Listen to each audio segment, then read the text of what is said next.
PC bagus nih. Udah curve juga layarnya.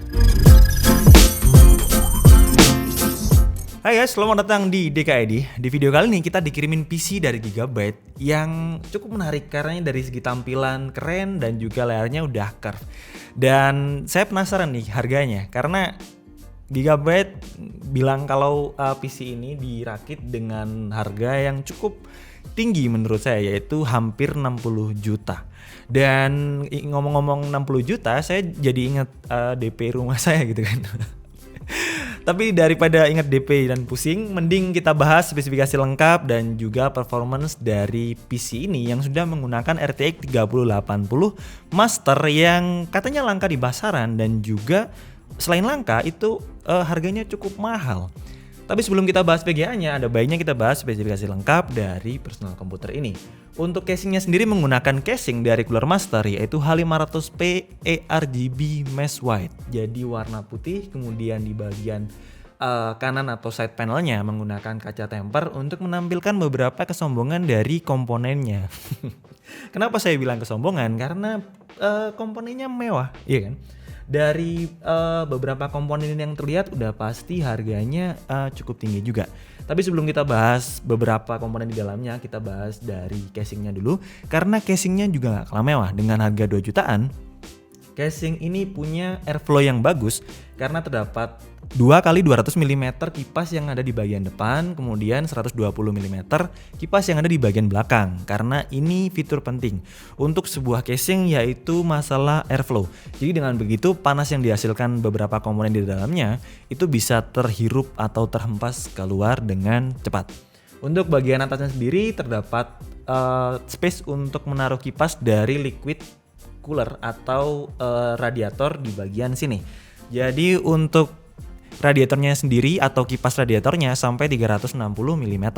Lalu di bagian belakang casing ini, karena casing ini termasuk dari mid tower casing, mempunyai space untuk kabel manajemen. Jadi nggak perlu ribet-ribet kabelnya kelihatan atau merusak pemandangan dari beberapa komponen yang mewah ini.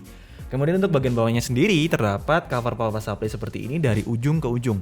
Berfungsi untuk menaruh power supply dan juga kadang dimanfaatkan untuk kabel manajemen juga dari power supply. Lalu dimanfaatkan juga untuk menaruh SSD atau hard disk di bagian bawahnya. Jadi seperti kalian lihat di sini nggak ada hard disk atau SSD. Tapi kalau kalian jeli di bagian situ sebenarnya ada port untuk SSD karena form factornya adalah M.2. Untuk motherboardnya sendiri menggunakan Z490 Master Edition dengan harga ya sekitar 6 jutaan. Tips buat kalian yang memilih motherboard atau berencana merakit PC, kalian harus mempertimbangkan beberapa fitur menariknya. Selain itu, kalian harus mempertimbangkan motherboardnya support sampai prosesornya generasi terakhir. Itu paling penting karena perkembangan prosesor sangat cepat. Jadi kalau kalian ganti prosesor lagi, kalian nggak harus ganti motherboardnya juga. Jadi itu paling penting supaya lebih hemat saat kalian akan merakit PC. Untuk motherboard ini sendiri sudah dilengkapi dengan Wi-Fi 6 dan Bluetooth 5.0. Jadi kalian nggak perlu khawatir masalah konektivitas, sudah dilengkapi dengan generasi terbaru dari beberapa port tersebut. Sedangkan untuk bagian lainnya sudah menggunakan 2,5 atau 2.5G. Jadi yang terbaru ya LAN-nya. Lalu di bagian back panelnya terdapat beberapa port terbaru dengan spesifikasi seperti ini. Nah, untuk bagian power supply-nya menggunakan power supply dari Gigabyte yaitu P850 Gold Edition full modular. Jadi tips buat teman-teman juga. Kadang ada pertanyaan tuh gimana mengatur kabel manajemen supaya benar-benar rapi ataupun nggak kelihatan kabel di bagian depan yang nggak terhubung dengan beberapa komponen. Caranya adalah menggunakan power supply yang full modular. Karena dengan power supply yang modular, kalian nggak perlu ribet ngatur kabel yang nggak dicolokin ke komponen. Jadi yang dicolokkan atau yang dipakai itu kabel yang berfungsi untuk menghubungkan antara komponen dan juga power supply-nya aja. Sedangkan untuk sertifikasi dari power supply juga sangat penting. Untuk P850 ini sudah disertifikasi dengan gold. Jadi kalau yang beredar di pasaran banyak ya, ada bronze, silver, gold, dan juga platinum. Untuk masing-masing sertifikasi sendiri ada tingkat efisiensi masing-masing dari power supply itu sendiri. Kalau untuk gold sampai 90%, jadi untuk 10%-nya berubah jadi panas. Jadi kita bayarnya 100%, tapi 90% kita dapatkan untuk daya untuk menyuplai kelistrikan dari komponen-komponen yang ada di dalam personal komputer ini. Sedangkan untuk 10%-nya dirubah menjadi panas dan dikeluarkan oleh kipas-kipas ini. Untuk prosesor yang digunakan di PC ini adalah Core i9 generasi ke-10 yaitu 10900K dengan 10 core dan 20 thread. Sedangkan untuk base clock-nya sendiri 3,7 GHz dan boost clock-nya sampai 5,2 GHz.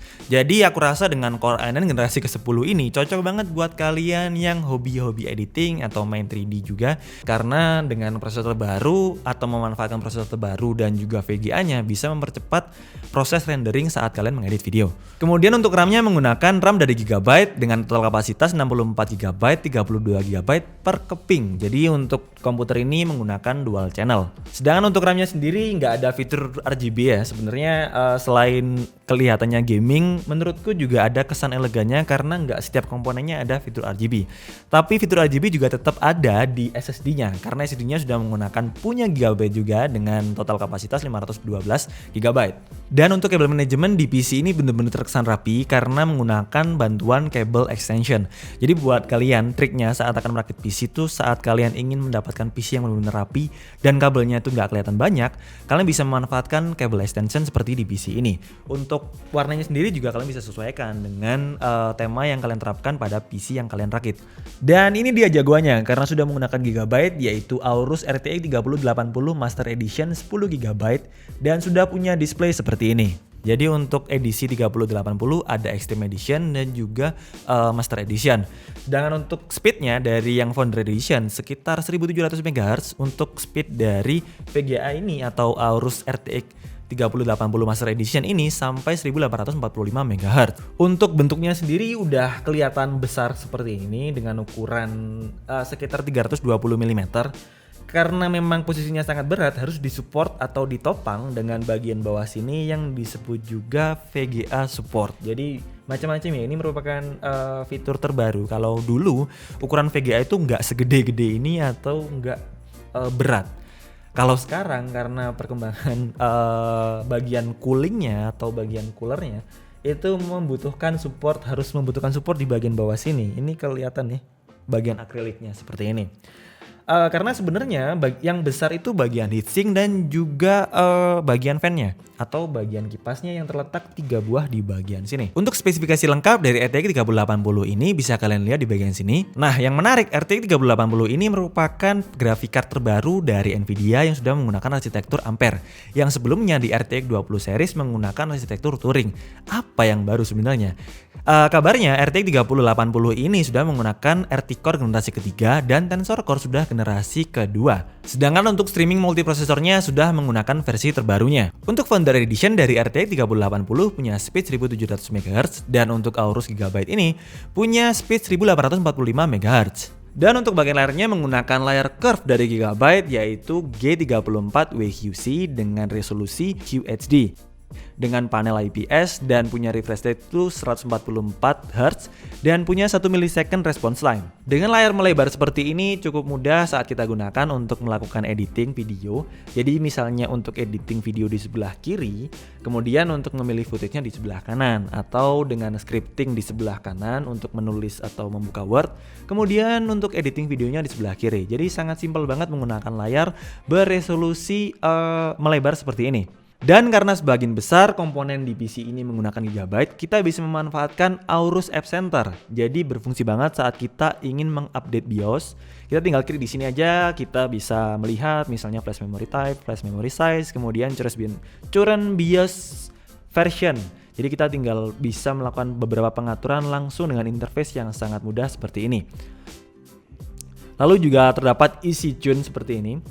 Jadi di mana kita bisa mengefisiensikan kinerja dari komputer ini. Kita tinggal bisa pilih profilnya misalnya Eco, Default, atau OC. Buat kalian yang hobi OC atau overclocking, bisa memanfaatkan interface dari App Center atau Aorus Easy Tune ini untuk melakukan beberapa perubahan saat kalian ingin meningkatkan satu atau beberapa komponen di komputer ini. Lalu dengan mengaktifkan mode fastboot seperti ini, kita bisa membuat komputer ini lebih cepat dari booting ke bagian desktopnya. Untuk fitur game boost, kita juga bisa memaksimalkan beberapa aplikasi yang ada di komputer ini. Jadi nggak hanya game aja, tapi juga kita bisa memanfaatkan untuk mengoptimalisasi beberapa aplikasi seperti Chrome, seperti Premiere Pro yang sering kita gunakan, kita bisa boosting di sini. Lalu adanya RGB Fusion buat anak gaming, apalagi kalau bukan warna-warni atau kelap-kelip beberapa lampu di dalam PC ini. Jadi kita bisa mengatur sesuai dengan selera. Misalnya kalian seleranya tuh warna-warni, kita juga bisa pilih beberapa modenya seperti pulse, double flash, kayak color cycle, dan macam-macam. Kalau kalian tipikal yang minimalism atau suka yang minimalis, kalian bisa memanfaatkannya untuk mengatur atau memilih warnanya satu warna aja seperti ini. Misalnya warna putih aja, misalnya static kayak gini. Tinggal di apply dan selesai. Seperti ini. Oh, ininya harusnya warna putih juga. Oke, jadi karena beberapa komponen, setiap komponennya punya fitur RGB, kita bisa mengaturnya secara terpisah juga. Kayak gitu. Jadi mantep buat teman-teman suka gaming, pengen bikin tampilan PC-nya itu lebih personal dengan beberapa fitur RGB yang kelihatan menyala, kalian bisa mengaturnya di Aorus App Center ini. Kemudian untuk menu System Information Viewer, kita bisa melihat beberapa komponen yang sedang berjalan. Misalnya nih CPU-nya lagi berjalan di berapa megahertz, kemudian sudah menggunakan prosesor apa. Kita bisa cek di sini juga untuk fitur motherboardnya, untuk BIOS versinya juga bisa. Untuk bagian memori pun bisa dilihat di bagian sini. Nggak perlu install CPU Z juga untuk melihat beberapa komponen yang terkoneksi dengan motherboard kalian atau terhubung dengan motherboard kalian. Untuk smart backup-nya sendiri, kalian bisa mengatur juga untuk mengamankan data-data yang ada pada komputer ini. Jadi menurutku untuk interface dari Aorus App Center ini sangat mempermudah kita bagi yang produktif, bisa mengatur atau mempercepat beberapa aplikasi yang kita butuhkan. Sedangkan untuk gamer, kita juga bisa nge-boosting supaya gamenya tuh lancar dan nggak nge-lag. Tapi pastinya untuk 3080 atau RTX 3080 jauh dari kata nge-lag ya, karena fitur karena ini termasuk VGA di high end version. Ya udah pasti buat kalian yang beli VGA ini bisa menikmati main game di kualitas 4K. Nah, ngomong-ngomong masalah game atau performance dari komputer ini, ada baiknya kita tes performanya dan kita lihat hasilnya seperti ini. Untuk tes gaming dan game pertama yang kita tes adalah game PUBG dengan settingan ultra atau rata kanan seperti ini, dan didapatkan skor FPS-nya sampai 173 FPS atau stabil di angka 100 FPS lebih.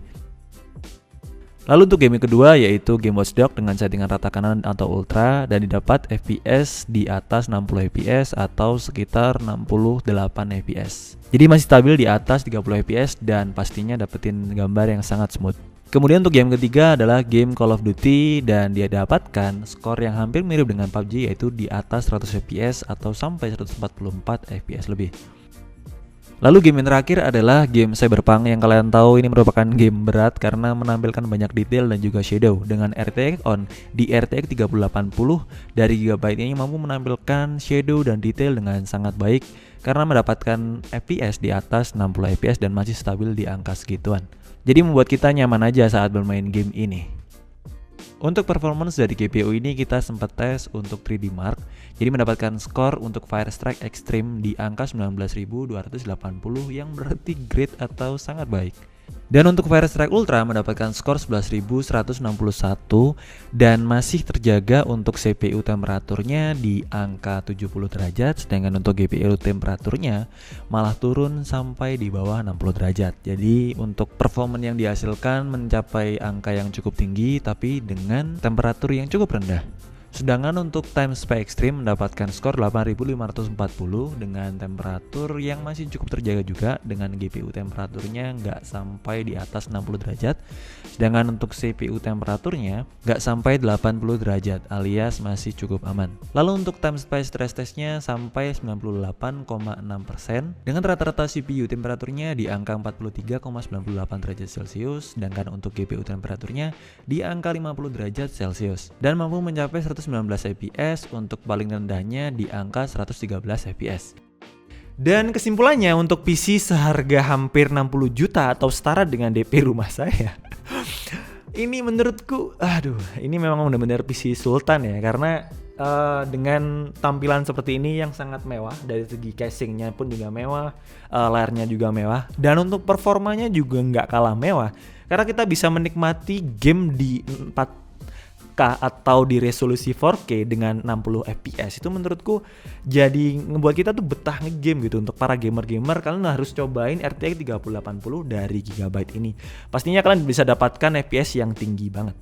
Kemudian untuk produktivitas kalian dengan menggunakan layar seperti ini pastinya mempermudah workflow. Jadi nggak perlu Ctrl Alt Tab atau multi tab. Kalian tinggal taruh aja misalnya Premiere Pro di sebelah kiri dan juga scripting di sebelah kanan. Lalu untuk misalnya browsing ataupun juga naruh aplikasi Word untuk pengetikan skrip kalian di sebelah kanan. Dan selain masalah workflow, untuk performance sudah nggak perlu ditanya lagi karena dengan menggunakan Core i9 generasi terakhir dan juga RTX 3080 dari Gigabyte ini bisa mendukung atau meningkatkan produktivitas kalian dengan performance yang sangat tinggi. Karena kalian bisa memanfaatkannya untuk rendering video atau bermain 3D udah lepas saja, karena 3D itu menggunakan RTX udah paling enak karena dengan real time ray tracingnya juga sangat membantu kita saat ingin menampilkan desain kita secara real time atau bagian shadownya, bagian detailnya bakal secara real time ditampilkan menggunakan RTX 3080 dari Aorus Gigabyte ini. Dan terima kasih untuk Gigabyte karena sudah ngirimin kita PC untuk kita cobain dengan VGA RTX 3080 VGA yang katanya langka di pasaran dan juga mahal ya. Tapi setelah tahu performanya dan setelah nyobain bermain game di resolusi 4K untuk beberapa game yang kualitasnya tinggi, menurutku akhirnya DKID mungkin bakalan beli dan bakal rakit PC sendiri dengan RTX 3080. Ya gimana ya, Gigabyte cuman ngirimin dan suruh kita nyobain. Setelah kita nyobain yang pasti keenakan dan pingin memiliki. Jadi sebaiknya untuk Gigabyte selain ngirimin PC ada baiknya juga ngasih kita PC. Dan segitu aja untuk video kali ini. Semoga bermanfaat buat kalian yang akan merakit PC dan mempertimbangkan beberapa komponen yang akan kalian beli untuk PC kalian. Tapi selebihnya buat kalian yang nonton ini karena ingin tahu performa RTX 3080, sebuah grafik card terbaru dari Nvidia, semoga bermanfaat juga untuk tahu performanya dulu sebelum kalian beli VGA-nya karena cukup mahal. Jangan lupa like jika kalian suka videonya, dislike aja kalau orang suka, dan tulis pendapat kalian di kolom komentar. Support terus DKID dengan cara subscribe. Sampai ketemu di video selanjutnya. Bye bye. 60 juta loh. Ini buat beli rumah bisa nih.